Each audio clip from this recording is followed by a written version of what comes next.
తాకట్లో ఉన్న మీ బంగారాన్ని విడిపించి ఆ రోజు ఆన్లైన్ రేటుకి కొంటాం. Sharma gold company. నమస్తే సుమన్ టీవీ. మనం ప్రస్తుతం పిఠాపురం నియోజకవర్గం ఉప్పాడ గ్రామంలో ఉన్నాము.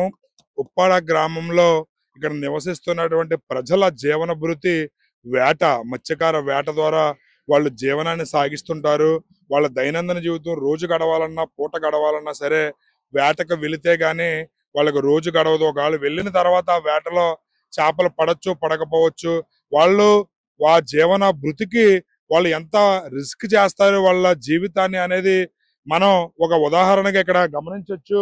ఒక మత్స్యకారుడు తను వేట వేస్తున్నాడు. అక్కడ వలతో తను చేపలు పడతాయా లేదా అని తన ప్రాణాన్ని రిస్క్ చేసి మరి అక్కడ వేటకి వెళ్ళాడు. మీరు గమనించవచ్చు. సముద్రపు కెరటాల తాకిడికి అతను ఎంత ఇబ్బంది పడుతూ తను వేసిన వలని దగ్గరికి చేర్చుకుంటున్నాడు. అందులో చేపలు అన్నా పడ్డాయా లేదా అని చూసుకుంటూ సముద్రపు కెరటాల తాకిడికి ఎంతో బలంగా కెరటాలు తాకుతాయి. వాటి ఉధృతిని తట్టుకుని అతను ఆ వయసులో కూడా, అతని వయసు కూడా సుమారు 60 సంవత్సరాల పైబడి వయసున్న వ్యక్తిలా కనపడుతున్నాడు. మీరు అక్కడ గమనించవచ్చు.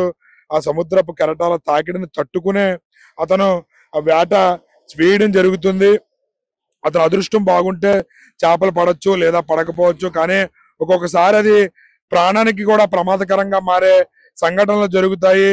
నిజంగా వాళ్ళ జీవన భృతి అనేది వేట. అలాంటి మత్స్యకారులు ఎంతో రిస్క్ చేసి మరి వాళ్ళ జీవనాన్ని సాగిస్తుంటారు. ఇది నిజంగా ప్రతి ఒక్కరూ కూడా వాళ్ళ యొక్క కష్టాన్ని గుర్తించాలి.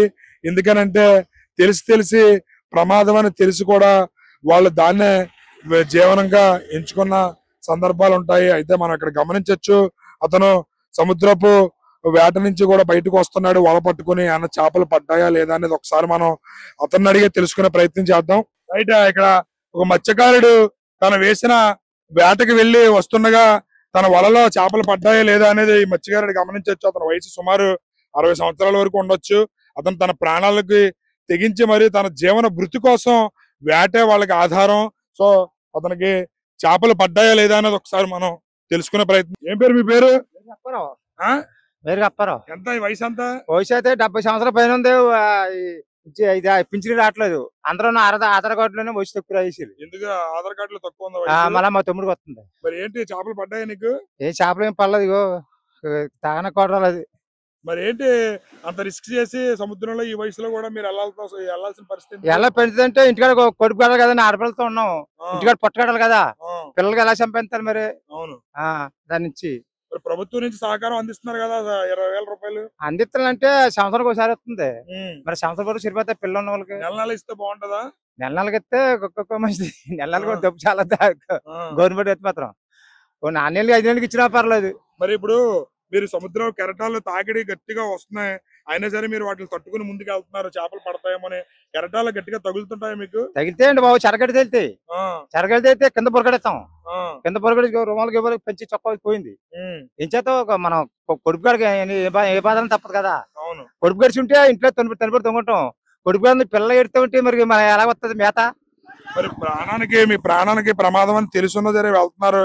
ఎప్పుడైనా అలా చాలా మంది వేటకెళ్ళి తిరిగి రాని పరిస్థితులు కూడా ఎదురవుతుంటాయి. అలాంటి పరిస్థితులు చూసినప్పుడు మీకు ఏమనిపిస్తుంటది? అనిపిస్తుంది కట్టమని అనిపిస్తే మాత్రం ఏటకెళ్ళ మానదు. ఇంటికాడ తొంగుదాం అంటే ఇంటికాడ ఆడమడిచి పిల్లగా ఎడుతూ ఉంటే మరి ఏం చేస్తావు? ఎలా పోతేనే ఆడమడిదాలు పడుతుంది. కట్టమన్నా రామన్నా చెత్త పోతేనే పోతాం అంతే. మరి మీరు వేటకి వెళ్ళిన వాళ్ళు తిరిగి వచ్చే వరకు ఇంటి దగ్గర కంగారు పడుతుంటారా మీ ఆడవాళ్ళు? కంగారు పడతారండి. అంటే తుఫాను వాతావరణం బాగాలేదు, కంగారు పడతారు. మామూలు ఎప్పుడైతే కంగారు పడలో. తుఫాను వాతావరణం చెప్తుంది కదండి, అప్పుడు బారు ఉండిపోతాం. 300 కిలోమీటర్లు ఉంటాం బారుకి. ఈ గాలి అనగా వాడదానికి అక్కడ ఉండిపోతాం. అలాగా అలాంటప్పుడు ఎడితే ఏం చేస్తావు? ఎడితే మాత్రం ఏమవుతుంది? రోజుకి మీరు వేట వెళ్తే ఎంతవరకు సంపాదించవచ్చు? సంపాదించంటే ఏముందండి, అంటే గంగమ్మ టైం గోలు తిని ఎట్టిందనుకో 4 లక్షలు 5 లక్షలు తేవచ్చు. లేదనుకో 1 లక్ష 2 లక్షలు అప్పు అయిపోతాం. మళ్ళీ అప్పు ఓనర్ తీర్చాలా. తీర్చపోతే కోల ఆట నీడు అదే వ్యాపారి ఆట. బాగా ఖరీదైన చేపలు అంటే ఏ చేపలు ఉంటాయి ఇందులో అంటే ఉన్నాయండి. అదే 50-30 రూపాయల చేప, 40 చేప కొమ్ముకొని ఉంటాయండి పెద్ద. ఇక్కడికి అక్కడికి ఉంటాయండి. 10 మంది లాగలా ఉండేది. అలా చేపలు పడతాయండి. ఇప్పుడు ఈ వలతో ఏ చేపలు పడతాయి? ఈ చేపలకి చిన్న చేపలు పడతాయండి. ఇప్పుడు ఏం పడ్డాయి చేపలు చూపించు ఒకసారి. ఆ టైంకి 100 రూపాయలు పడతాయండి. ఏం చేస్తాం మరి 100 రూపాయలు? 100 రూపాయలు ఏం చేస్తాం, పిల్లకి ఆదాయం కలిసి మళ్ళీ వేస్తామండి. ఆ ఇంటికాడ పెత్తానికి ఇస్తామండి. చూడండి ఇక్కడ మీరు గమనించవచ్చు, ఈయన వయసు సుమారు 70 సంవత్సరాల వయసు ఉంటుంది. ఆధార్ కార్డులో వయసు తక్కువ ఉండడం వల్ల పెన్షన్ కూడా రావట్లేదు. అయితే మా కుటుంబాన్ని పోషించుకోవాలంటే ప్రాణాలు తెగించి వెళ్లాల్సిన పరిస్థితి తప్పదు, మాకు తెలిసినా సరే వెళ్తాము. అయితే కెరటాల ఉధృతి చాలా గట్టిగా ఉంటుంది. అలాంటి టైంలో మేము బుర్ర కిందకు ఉంచేస్తాము కెరటాల ఉధృతిని తట్టుకోవడానికి అని చెప్పి తెలియజేస్తున్నారు. ఇతను వేటకు వెళితే గనక వచ్చిన డబ్బులతోనే తన కుటుంబాన్ని పోషించుకోవాలి, వెళ్ళకపోతే ఆ రోజు పస్తులు ఉండాలని చెప్పి కూడా తెలియజేస్తున్నారు. నిజంగా చాలా మంది వాళ్ళ జీవన వృత్తికి రకరకాల దారులు ఎంచుకుంటారు. అయితే మత్స్యకారులు వాళ్ళకున్న ఏకైక మార్గం మత్స్యకార వేటే. వాళ్ళ వేటనే జీవనోపాధిగా ఎంచుకుని వాళ్ళ ప్రాణాలకు తెగించి సముద్రపు తల్లిని వాళ్ళు వేడుకుంటూ సముద్రుడి మీదకే వాళ్ళు వేటకు వెళ్తుంటారు. ఒకవేళ ఒక్కొక్కసారి ప్రమాదం జరిగి తిరిగి రాని రోగాలకు వెళ్ళిన సందర్భాలు కూడా ఉన్నాయి. ప్రమాదం అని తెలిసినా మాకు తప్పదు, వేరే దారి లేదు, మాకు ఇదే ఆధారం అని చెప్పి కూడా తెలియజేస్తున్నారు. ఇక్కడ ఉన్నటువంటి ఈ పెద్ద ఆయన మీరు ఇక్కడ గమనించవచ్చు, వాళ్ళకి ఒక కచ్చాప దొరికింది. తాజాగా ఉన్న చేపలు అయితే మన ఎదురుగుంటాను పట్టడం జరిగింది. ఇక్కడ వాళ్ళు ఆ వేట చేస్తే సుమారు 100 నుంచి 200 రూపాయల వరకు వస్తుంది. అదృష్టం కొలిది ఒక రోజు 1,00,000 రూపాయలు కూడా రావచ్చు. అది సముద్రుడు కరుణించడాన్ని బట్టి ఉంటుంది వేటకు వెళ్ళడం అనేది. నిజంగా మా రిస్క్ అని తెలిసినా తప్పదు. అయితే ఇక్కడ మీరు గమనించవచ్చు, ఇతను వలలో పడుతున్న చేపలు ఒక్కొక్కటి తీసి శుభ్రం చేస్తున్నారు. వీటిని ఒక బకెట్ లో వేయడం జరుగుతుంది. ఒక్కొక్క చేప కూడా గమనించవచ్చు, వీటిని ఇలా బకెట్ లో వేసుకుని వాళ్ళు ఇక్కడ ఈ వలల ద్వారా వేరు చేసుకుంటున్నారు. వాళ్ళు పడ్డ చేపలని ఒక్కొక్కటి తీస్తున్నారు. ప్రభుత్వం ఈ 20,000 రూపాయలు సహకారం అందిస్తుంది. నిజంగా ఆ డబ్బులు మేము వాడుకోవడానికి చాలా వరకు ఉపయోగపడుతుందని చెప్పి కూడా తమ సంతోషాన్ని అయితే తెలియజేస్తున్నారు. అయితే మాకు జీవన వృత్తి ఇది తప్పదు అని చెప్పి కూడా తెలియజేస్తున్నారు.